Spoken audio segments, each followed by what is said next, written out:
I'm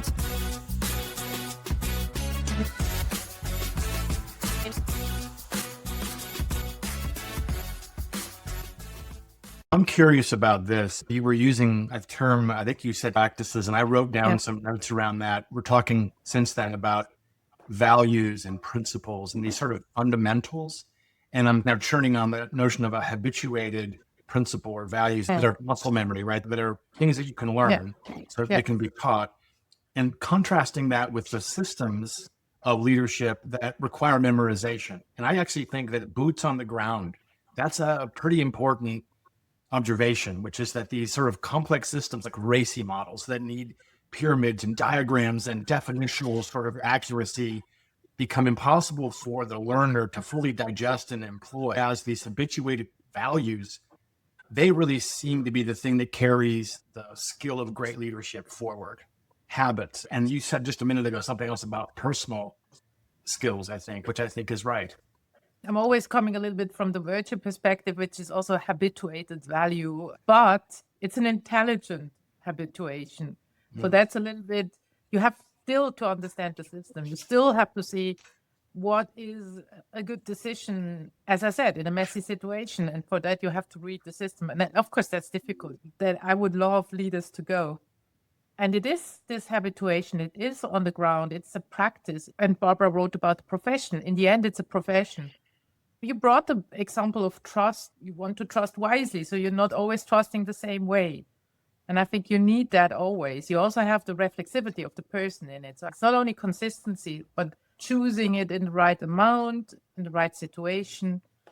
I think that makes the good leader. And that's bringing back your context. You were always talking about context. So in this situation, might look different. Tom, you mentioned the fourth grade, and Antoinette, you mentioned personality. Are we narrowing the scope too much if we focus just on adults? Is there something that could be done to improve the way that we teach children in order to make them leaders? Yeah. Yes. There was a book when I was a college student that came out that was called Everything You Need to Know You Learned in Kindergarten. I don't remember what was in it, but it was like clean up. Hold hands.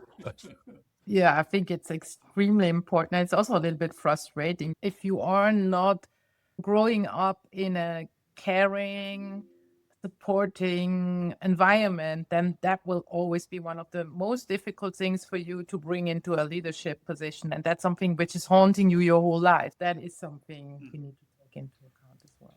But Richard, when you talk about picking out which compromises can be positive, right? As parents, we do that too. Which fights do you pick? And so there's a positive, you don't want to pick all the fights, but if you let it go too much. But I do agree, even how we, in secondary education, how do we teach these capacities, meta capacities that enable you to lead? I think there's a lot of opportunities to lead at school.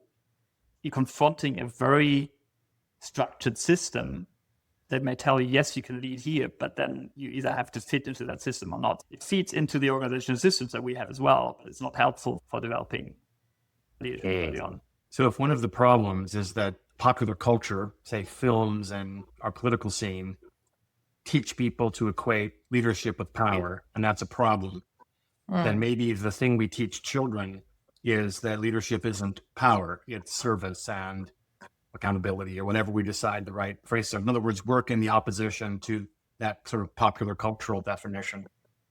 Student projects in elementary school should all be about how do you serve as the one in charge. I like that.